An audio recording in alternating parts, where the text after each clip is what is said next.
tin 경기장 도시양.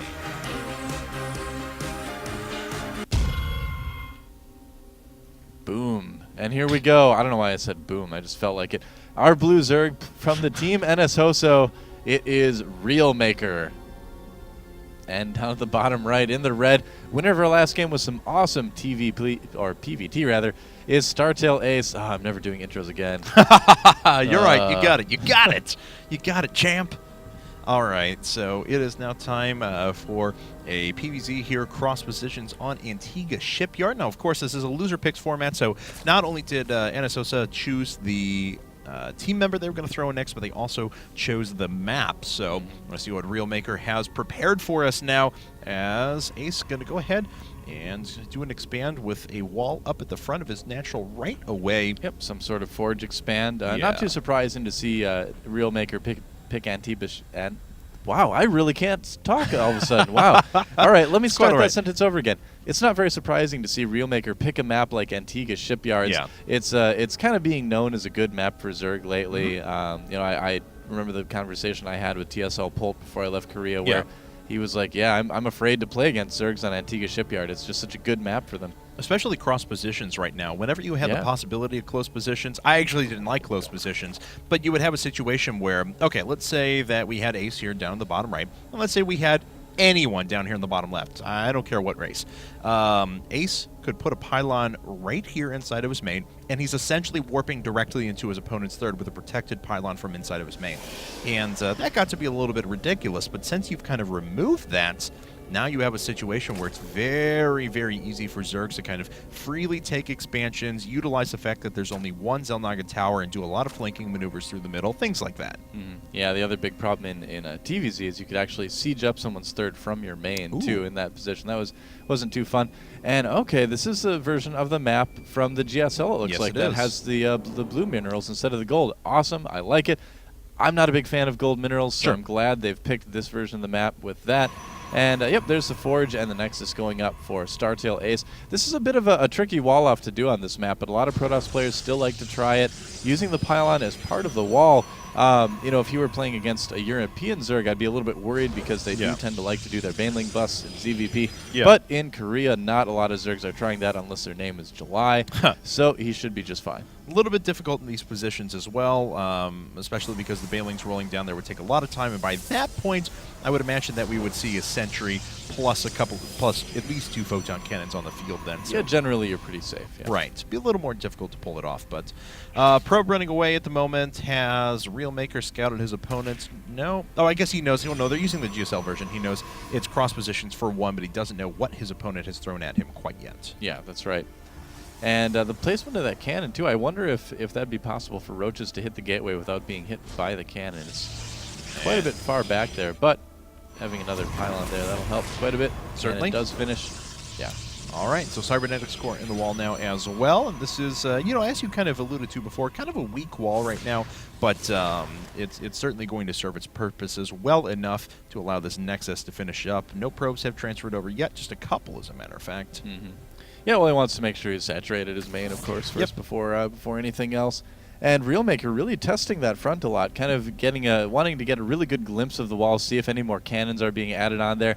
That makes me a little bit suspicious, actually, when I see a Zerg player testing the wall that many times. You're like, all right, are you adding more cannons? Are you adding more cannons? Right. And he's like, okay, only one cannon.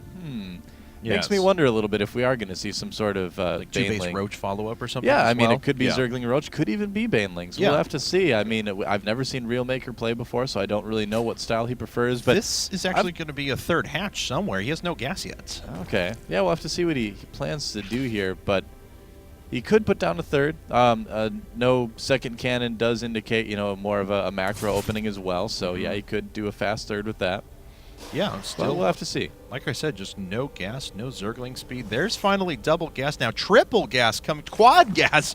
Ugh. Yeah, 1, 2, 3, 4 gas. So I think we are going to see a little bit more of an aggressive move from RealMaker as well. It's going to not come out for a little while.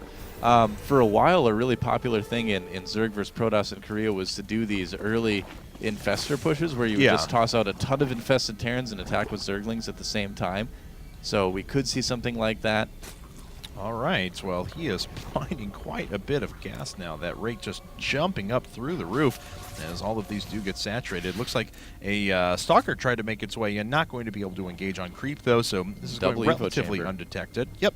All right, interesting. All right, now, unfortunately, RealMaker is supply blocked, but he's got a lot of tech to invest in right now, so not the worst moment to be supply blocked. Not using both the Evo chambers right away. A little bit surprising there. He should be able to pick up on the fact, though, that there's no Zergling speed. So yeah. Yep, that's right. He should know some sort of tech is happening. That's also interesting, too, that there's no Zergling speed yet for RealMaker.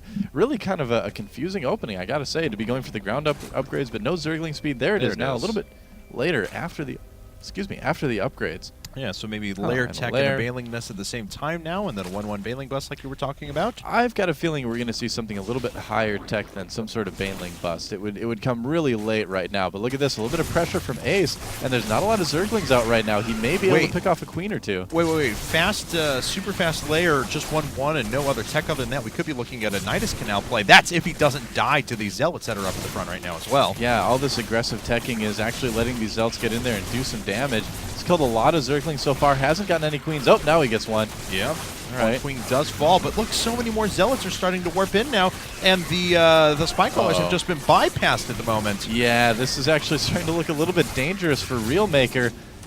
He did not put any sort of emphasis on his early defense, I guess you could say. Oh, no, he's going to get in and see the lair building as well. Ace knows something kind of funky is up here. He's going for that 2-base Templar play again, it looks like, with Blink. There's the Infestation Pit. Yeah, I think we are going to see that early Infestor push where they toss down a bunch of Infested Terrans. For a while, that's like all the Zergs were doing in ZVP. It was really weird. All right. Well, Ace he's admittedly in a pretty good spot now. He's picked up on everything his opponent is doing. He broke through the defenses, killed a queen, did significant damage, and he's got very, very good infrastructure at the moment. So there's finally a third base coming out of RealMaker, but, you know, Ace can't be too unhappy with where he's at. You know, I think Ace is in a fantastic spot right now because when RealMaker decides to do that push, he's going to have Templar that can either storm or feedback those Infestors. I don't think he's going to have any trouble at all holding off whatever RealMaker's planning to do here. All right, well, let's see. There's a third base and a pylon coming out of Ace. He is eventually going to pick up on these Zerglings that are just trying to bust down his wall. And back on our Zerg side of things, just 2-2 upgrades with pathogen glands being researched. Yep, so he is going to go for that Infesterling push, I think. I don't know for sure, obviously, but I'm pretty convinced at this point that that's what it's going to be. I mean, he's kind of gearing up for everything that requires. Sure. All right, interesting. Just running one Zealot in there to kind of check things out, see if there's an expansion going up.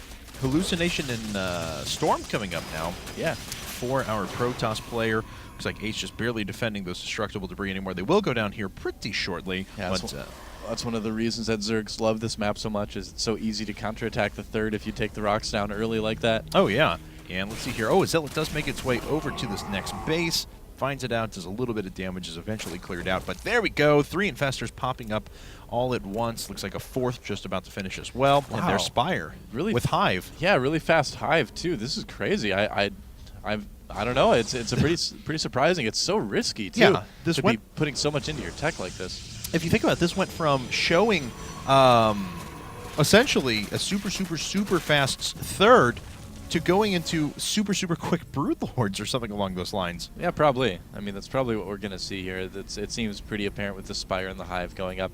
He's moved his Spine Crawlers ahead a little bit to kind of get some defense, and that's what he's going to really need to do. He's going to need to play defensively. I guess he's not going to do any sort of Infestor push. He's going to go right into like Ling Infestor Broodlord probably, which should be just fine. But if he wants to survive and be able to do that push, he is going to need to play so defensively for the next few minutes because Ace is pushing out right now. All right, well, here comes Ace. His upgrades are not all that great, and this attack is going to hit when 2-2 finishes up for our Zerg player. So he's going to need a really nice engagement here. He does have enough units to pull this off because there's not a lot out here for RealMaker as he is saving up. There's finally 18 more Lings coming out. Yep, and Infestors plus Spine Crawlers is really good. A Storm being used to kill all those Zerglings, and it does work pretty well. Yes, it does, as a matter of fact. So, pretty good defense back at home now for Ace. He's going to push his way out here. And there's Greater Spire and Adrenal Glands being started at the same time. Wow. I don't know if I've ever quite seen a Zerg do this quite like this before. Go really fast, Broodlord. You know, usually there's some sort of harassment built into this, and he is doing some harassment with the Zerglings, but a really surprising build from RealMaker. I'll be curious to see if this actually ends up working out. Yeah, it just seems like such a weird way. It almost seems reactionary to me. I mean, he was without gas for so long, then the full scout happened, and he decided to switch up into quad gas high tech. I mean, maybe that was the plan all along, to let that get scouted, but so much damage had happened to him afterwards that it seemed like it was just kind of unintentional. But with that Greater Spire only a few seconds away, maybe he has a chance to pull it off, but he's really low on resources. Not a lot of Corruptors going to come out to start. Yep, nice fungal there on the Stalkers, keeping those in place. Link's coming out as well, having to storm his own Zealots, but he does kill a lot of Zerglings. Yeah. Some really nice fungal growths going down for RealMaker. That's going to buy him some time. And will that be enough time, though? He's got a ton of Zerglings coming up, but once again, hasn't produced any Corruptors to start, and is going to need those pretty soon if he wants to utilize that Greater Spire as quick as possible. Yeah, I'm kind of surprised he hasn't been making those Corruptors, too, because you would think he'd want to make Broodlords right away. Oh, Ling's running through. Yep. Middle of the map there. And it looks like our Protoss player is coming in behind, but oh, he's going to try and make his way over to the third, do a little bit of economic damage. These Zealots, like I said, are not terribly well upgraded. It looks like they finally do have +2 weapons, but 3-3 has already gone the way for any melee units for our Zerg player. Well, everything that RealMaker is doing right now is just trying to buy him some time for Yes. those Broodlords to come out, and he's doing a pretty good job of it. Look at that, he's going to cause a cancel on this Nexus right here, it looks like.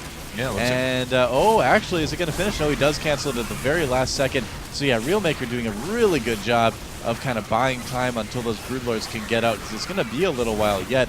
Don't know if he's going to be able to buy enough time. It's kind of a weird, fast build. Yeah. But, you know, he's doing a good job of trying, at least, I would say. Yeah, well, we're going to see if it works out. He's going to need some Broodlords stats. Those Corruptors have just come out. He's going to need to morph those in as soon as possible. He can't afford to have them sit on Corruptors for any length of time. Buying himself more time, like you said, running around with Zerglings off to the right while those Broodlords morph in. Yep, that's right. And these are all Zerglings that are not going to be in his army, of course. But, you know, he has to keep Ace in his base. Right. The Ace of Base. He has to keep him in there. Because he saw the signs, and the signs said that he had to keep him in his base or he's going to die. Oh, boy. Well, that was a lot of death and destruction. These are our Colossi that are out now.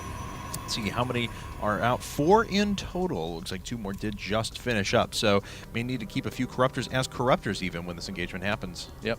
Making sure there's no 4th out on the map right now. Oh, interesting. He's getting Overlord drops as well. Huh. And he may actually be doing that just to kind of keep his infestors safe against feedback and things like that, using them in the same way you would keep Templars in a Warp Prism. And let's see here. He is just on 3 base, though. He's trying to expand. That's not going to work. This one got canceled on the right-hand side. This one's going to go down here. Whoa. I actually think both those were killed, not canceled. Yeah, it looks that way.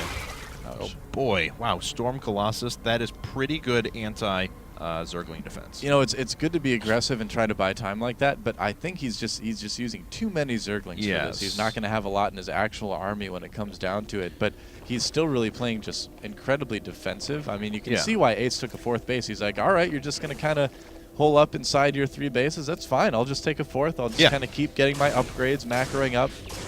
And looks like they're pushing a few of those Lords out of the way with the Hallucinated Phoenix.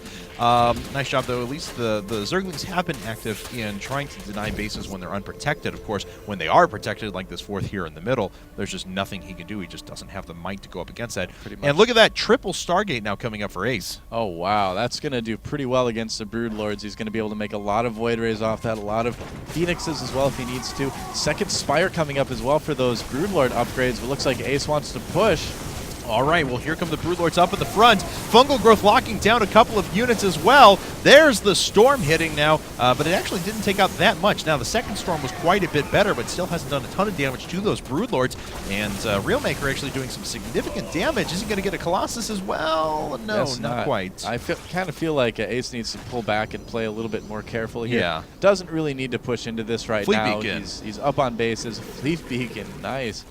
All right, yeah, I mean, he's basically able to do whatever he wants, so there's no reason to push. I mean, you can be like, all right, you want to stay on 3 bases? Just stay on 3 bases. I'll be on 6 bases in a little bit. Yeah. And then there won't be any trouble at all. Our Zerg player's going to get starved out here very, very soon. This natural is getting very low. He's got one big push in him, and it looks like he's going to try and swing around with these Overlords on the left-hand side to start doing some damage as well.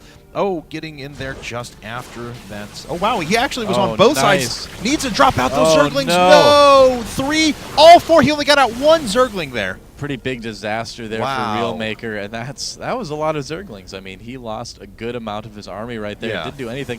Another one coming down. Ace doesn't quite know about this one quite yet. No, he doesn't. And I don't know if he's going to be able to react in time, so RealMaker might be able to do a little bit of damage with this drop at least. Well, we'll see if he's just going to push. It looks like one Overlord worth of Zerglings did drop out, but oh boy, that's enough Photon Cannons that's going to put a stop to that. Here's the engagement right through the middle. Couple of Fungal Growths pinning down some units. The Broodlords are starting to shell their opponent from the back, but there's just so much stuff here from Ace.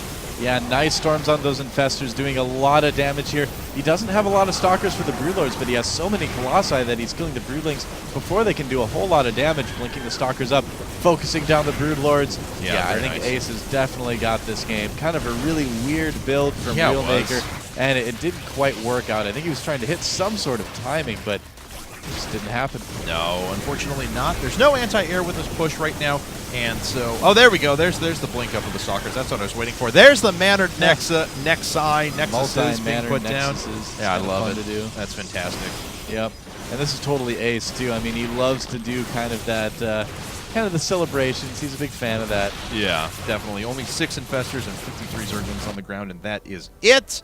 Yep. So not too much of a danger to the now 7 Colossi that are pushing. Yeah, he's really not even going to need to use those Stargates for anything. In fact, those Nexuses might finish. It's going to be kind of funny. There's a GG, never mind. Yeah. And RealMaker, kind of a weird build from him.